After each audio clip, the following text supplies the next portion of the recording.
열왕기하 3장은 이제 북이스라엘 왕 여호람과 여호사밧과 에돔 왕 세 왕이 이제 그때 당시에 이제 오므리 왕조 시작이 이제 오므리와 아합과 아시아에서 여호람으로 이어지는데 이제 여호람이 왕이 되었을 때 이제 전쟁을 치르는 그런 내용입니다. 그런데 이 모압이 그 오므리 왕조 때는 굉장히 강성했기 때문에 조공을 바쳤어요. 그래갖고 털들을 양털들을 이렇게 바치고 했었는데 이제 아합 왕이 죽고 난 이후부터는 이제 모압이 배신한 거예요. 그러다 보니까 이 여호람이 왕이 되어서 이 모압을 치러 가기는 그런 사정이 생긴 거죠. 그런데 이 여호람은 아시아의 동생이에요. 그러니까 아합 왕의 아들이죠. 아합 왕의 아들 아시아가 2년 통치했는데 악정을 나가고 다리에 몸에 난간에서 떨어져서 병이 걸렸을 때 겨우 병이 걸려 죽고 난 이후에 그 동생 여호람이 왕이 되었고 이 사마리아에서 12년 동안 이 북이스라엘을 다스리게 되고 그때는 이제 남유다는 여호사밧 선한 왕이 다스리고 있었죠. 그래갖고 전쟁에 나가려고 사마리아 성을 둘러보고 난 다음에 남유다의 동맹을 맺고 있었던 남유다의 여호사밧 왕에게 우리가 전쟁에 같이 나아가자. 그래갖고 모압을 치러 가자고 했을 때 여호사밧 왕이 어떻게 했어요? 북이스라엘 왕 아합 왕 때 아합의 딸 아달랴를 그 자기 아들 여호람과 결혼을 시키고 통혼을 한 거죠. 그러다 보니까 이제 동맹국이 되면서 내가 더 당신에게 기꺼이 도우리다 그랬고 전쟁에 나아가기 위해서 나아갑니다. 그랬을 때 여호사밧 왕이 그때 남유다의 속국이었다고 할 수 있는 에돔, 이 에돔 왕을 불러고 에돔 군대하고 남유다의 군대와 북이스라엘 군대 이 세 군대가 합쳐져서 모압을 치러 갑니다. 그런데 문제는 뭐냐면 그 전쟁에 나가고 출정한 지 7일 만에 물이 다 떨어진 거예요. 그때 당시에 이제 굉장히 가물었던 모양이에요. 물이 다 떨어졌다는 것은 심각한 거예요. 전쟁에 나가는데 마실 물이 없다 7일 만에 이거는 뭐 군사들도 굉장히 심각한 거죠. 먹지 못하고 마시지 못하면 물이 없으면 위험한 거죠.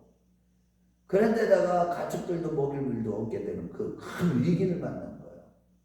그랬을 때 바로 이 북이스라엘 왕 여호람은 바로 어떻게 낙심해버리는 그런 모습을 보여요. 여기 한번 10절 한번 읽어보겠어요. 시작. 이스라엘 왕이 슬기되 슬프다 여호와께서 이 세 왕을 불러 모압의 손에 넘기시려 하는도다 하니 그러면서 오히려 하나님께 모든 책임을 전가합니다. 그런데 남유다 여호사밧 왕은 뭐라고 그래요? 아니다. 그러면서 11절에 뭐라고 그래요? 여호사밧이 이르되 우리가 여호와께 물을 만한 여호와의 선지자가 여기 없느냐 하니라. 그래서 이제 결국은 남유다에 이제 엘리사가 있다고 이런 얘기를 듣게 됩니다.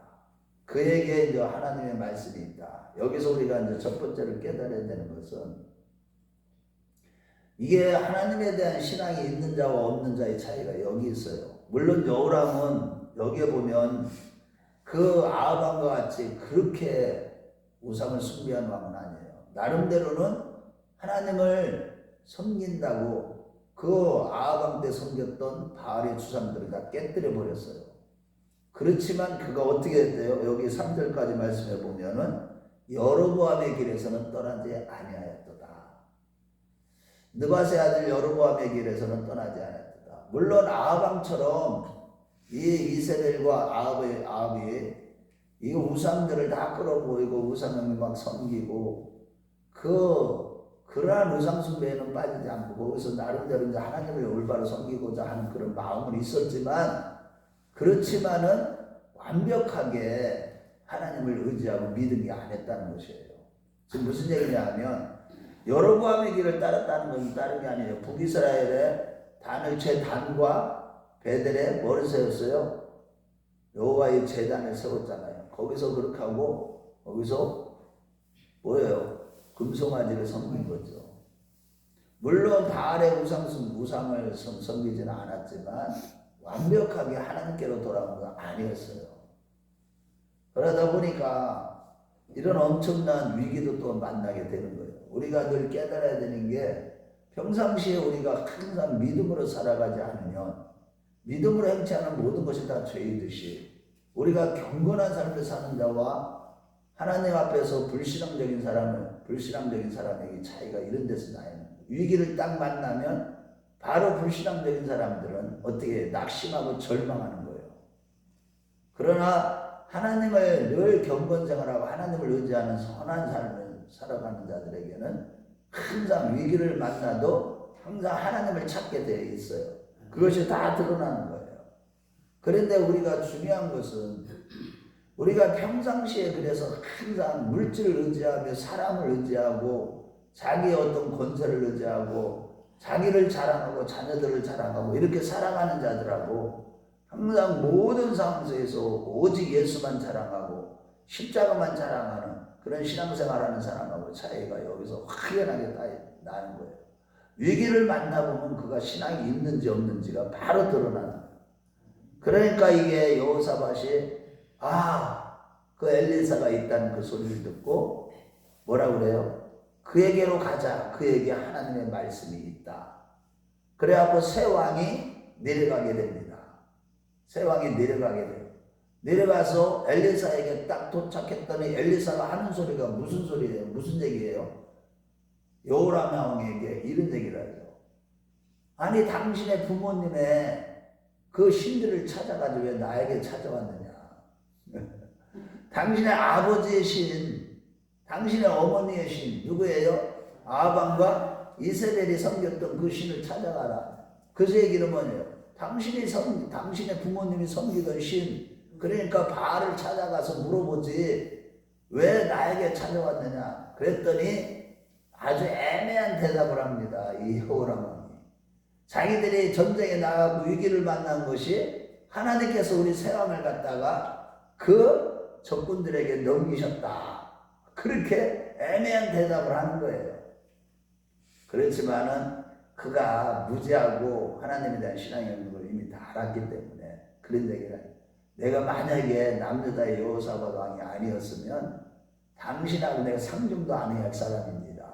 엘리사가 딱 그 얘기를 합니다. 그러면서 여호사밧에 보고서 이제 내가 당신을 하나님의 당신 앞에서 내가 사역을 시작하겠다. 그렇게 하고 이제 검은고 탈자를 찾게 됩니다. 여기서 이제 한 가지 우리가 깨달아야 되는 것은 보세요. 위기를 만났을 때 아무리 불신앙적이고 평상시에 하나님을 믿지도 않은 사람들이 위기를 만나면 왜 사람들이 무서운 일을 만나고 믿지 않는 사람들 하나님을 찾잖아요. 오마이갓 그래서 하나님 이렇게 찾듯이 그렇게 찾지만 하나님의 도우심이 있을 수가 없어요. 거기 믿음이 없기 때문에. 그런데 믿음 있는 자는 진정으로 하나님을 의지하는 그런 자들을 갖다가 뭐라고 그랬어요? 그런 자를 선하다고 이렇게 해줘 성경은. 믿음 있는 자를 선하다고 하지 믿음 없는 자들이 아무리 의를 행하고 부르 이웃을 돕고 착한 일하고 별의별 선한 일 그런 것들은 전부 다 뭐예요? 하나님 앞에 의가 될 수 없고 선이 될 수 없는 거예요. 오직 하나님을 믿는 자들에게 우리 하나님은 함께 하셔서 그들을 돕는 겁니다. 위기를 만나도 선한 자들을 도우시는 거예요. 그래서 우리가 항상 우리 믿는 자들은 걱정하고 근심할 게 없는 것이 항상 위기를 만나도 어떤 어려움을 만나도 경건한 자, 의인들을 하나님이 도우신다는 거예요. 아멘. 한번 보세요. 욥기서 5장 19절로 가봐요. 욥기서로 가봐요. 느헤미야, 에스더, 욥기 이렇게 되죠. 열왕기 상하다. 네, 욥기 상하다. 자, 욥기서로 가봐요. 시편 앞에 욥기서 5장 19절로 가봐요.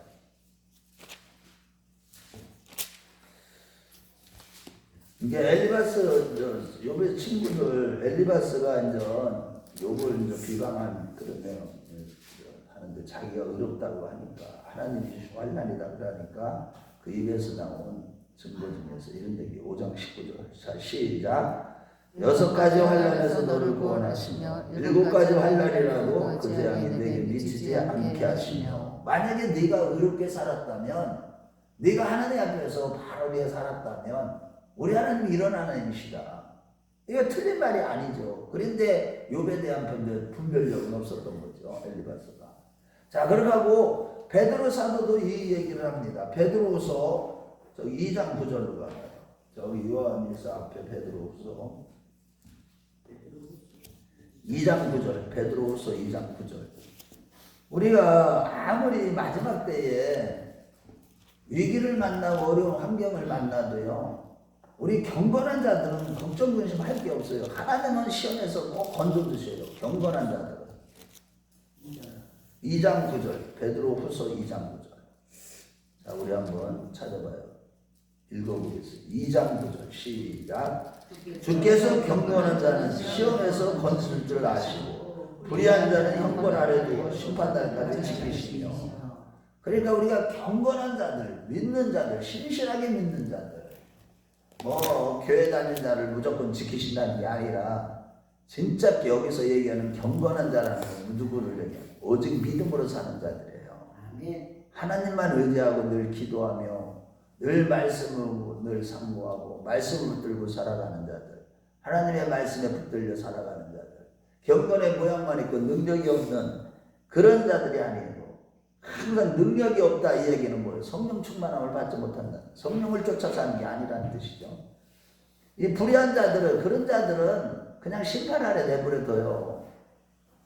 교회를 다녀도 불의한 자들을 다 심판 아래 그냥 내버려 둔다고 그냥. 그런데 경건한 자들은 하나님이 도우시는 거예요.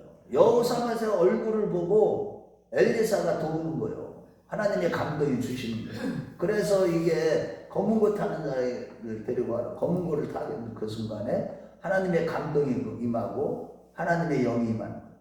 그래서 교회 안에 이 찬양과 하나님을 찬송하는 거, 찬송 중에 거하시는 하나님, 그 우리도 마찬가지예요. 하나님 앞에 예배하거나 기도할 때 항상 찬송, 하나님을 찬양할 때 그 자리에 하나님이 임재하시죠. 그런데 이건 정말로 믿음으로 찬양하는 자가 중요한 것이죠. 어쨌든 이렇게 하나님의 신이 임해가지고 하나님이 주신 말씀은 다른 게 아니에요. 느닷없이 그 물이 다 떨어지고 그때 가뭄이었는데, 아니 개천을 많이 파라는 거예요. 여기 뭐라고 그래요? 18절인가 16절에 16절을 읽어봐요. 시작. 그가 이르되 여호와의 말씀이 이 골짜기에 개천을 많이 파라 하셨나이다. 아니 느닷없이 개천을 파라는 거예요. 그러니까 그 말씀에 순종해가지고 개천을 많이 막 판 거예요. 그런데 이것으로 인해서 가축과 짐승과 군사들이 다 먹을 물이 생길 것이다. 개천을 파는데. 그뿐만 아니라 그건 자본들이다. 이 일로 인해서 모압의 모든 그 저기를 쳐서 그들 성까지 다 치게 되고 그들의 전쟁을 싸우면서 이기게 될 것이다. 이것은 그런 예언의 말씀을 주십니다. 그런데 실질적으로 개천을 타고 그 다음날 일어나 보니까 이 에돔으로부터 물이 흘러들어가고 그 개천에 가득 차게 된 거예요. 그래가지고 물을 다 먹고 난 다음에, 그런데 문제는, 중요한 것은 그 다음날 아침에 일어났을 때 해가 비쳐가지고 그 개천에 비추니까, 그것이 해가 아침에 빛을 딱 비추니까 그게 어떻게 보였느냐, 뭐 빨갛게 보인 거예요. 피같이 보인 거예요. 그러니까 모압의 군대들, 모압에서 딱 보니까 이야, 피가 그냥 가득한 거야. 그쪽 지역에. 그게 막 피가 흘러가고 막 그냥 넘치는 것 같이 보인 거예요. 그러니까 이때다. 저가 세 왕이 서로 다 싸워가지고 죽이고 다 죽였어. 이제 저희 연약했을 때, 자, 우리 공격하자. 딱 공격하다가 오히려 역공을 당해가지고 완전히 모압이 패배를 당하게 됩니다. 그런데 또 이 모압 왕 메사가 이제는 저 세 왕 가운데 제일 약한 저기 700명을 저기 데려다가 저 에돔 왕을 치자 그래요. 갔는데 그거에도 실패합니다. 그러니까 이번에는 뭐를 하냐? 자기의 뒤를 이어서 왕이 될, 모압 왕이 될 그 아들을 갖다가 번제물로 삼아서 이 주경을 한마디로 금오스신, 금오스신이라고 해요. 밀곰이라고 그러죠. 그 밀곰, 이거는 이거 몰렉에게 저기 에돔에서는 몰렉신이라고 하고, 여기는 금오스신이라고 해요. 모압. 그것을 신에게 딱 바친 거예요, 제물로. 그거를 보는데 좀 이해가 안 되는 부분이 있어요. 여기 보면 한번 마지막 절 한번 읽어보겠어요. 자, 시작. 이에 자기 왕위를요 왕이들 마다들을 데려와 성위에서 번제를 드리리라. 이스라엘에게 크게 경노함이 임하매 그들이 떠나 각기 고국으로 돌아갔다. 아니 그런데 이게 이스라엘에게 크게 경노함이 임했다. 아니 그가 그무스 신에게 우상을 하나님이 가장 싫어하거든요. 레위기 18장에 보면 5절에 보면 아주 자기 자녀를 태워서 그 우상에게 바치는 거 이거는 절대 하지 말아라. 하나님 반드시 그거에 대해서 진노하시고 심판하실 것이다. 그 에스겔서에서도 그런 얘기, 예레미야서도 48장에 그런 얘기를 하는데, 그런데 그런 엄청난 죄를 지었는데 문제는 뭐냐? 아니 그런데 이스라엘에게 뭐가 임했다고요? 크게 경노함이 임했다. 이게 무슨 뜻일까? 저도 이제 이것도 그래서 이제 주소 아침에 좀 찾아보면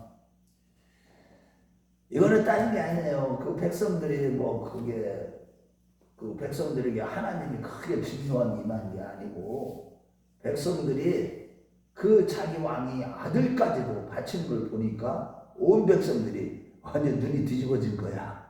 아주 그냥 목숨 걸고 막 대들어 버리는 거예요. 그러니까 이스라엘에게 어떻게 이스라엘 백성들이 그냥 다 돌아오게 됩니다. 포기하는 거예요. 모압을 치려고 했던 모든 계획과 모든 저기를 다 내려놓은 거예요. 목적을 내려놓고 돌아왔다는 겁니다. 자, 여기서 이제 여러 가지를 보면서 전체적으로 볼 때 우리가 항상 보면 우리 하나님 우리의 삶 속에 어떤 위기 가운데서도 초자연적인 역사를 매 순간순간마다 우리에게 보여주시면서 끝까지 우리를 지키시는 하나님이에요. 그래서 데살로니가서 3장 3절 말씀에도 보면 뭐라고 그래서 우리 하나님은 미쁘사 우리가 시험 당할 정도 우리가 미쁘사 우리를 굳게 하시며 우리를 지키신다는 거예요. 항상 우리 하나님은 신실한 자들, 하나님을 경외하는 자들, 오직 믿음으로 사는 자들, 오직 예수만 의지하고 예수만 사랑하고 매 순간순간마다 주님을 바라보는 자들, 늘 기도하고 경건 생활에 힘쓰는 자들, 의로운 자들을 하나님이 지키신다는 거예요. 그러나 악인들은 심판을 받게 하신다는 거예요. 자, 그래서 이게 이제 전체적으로 이런 것이 이런 내용이 오늘 열왕기하 3장 전체적인 내용입니다. 자, 결론적으로 우리가 하나님을 섬기되 이제 3장에서 가르치고 우리에게 교훈 주는 거예요. 하나님을 섬기되 온전하게 섬기라는 거예요.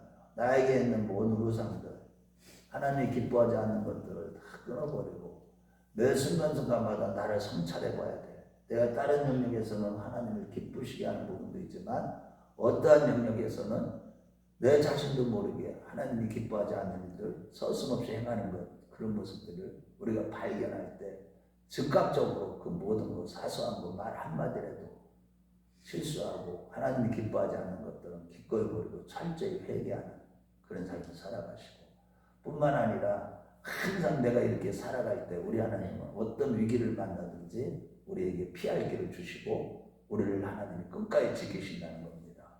저 여러분들이 그러한 자들이 되어서 항상 이 마지막 때를 우리가 살아가면서 항상 승리하는 역사가 있으시길 주의 이름으로 축원합니다.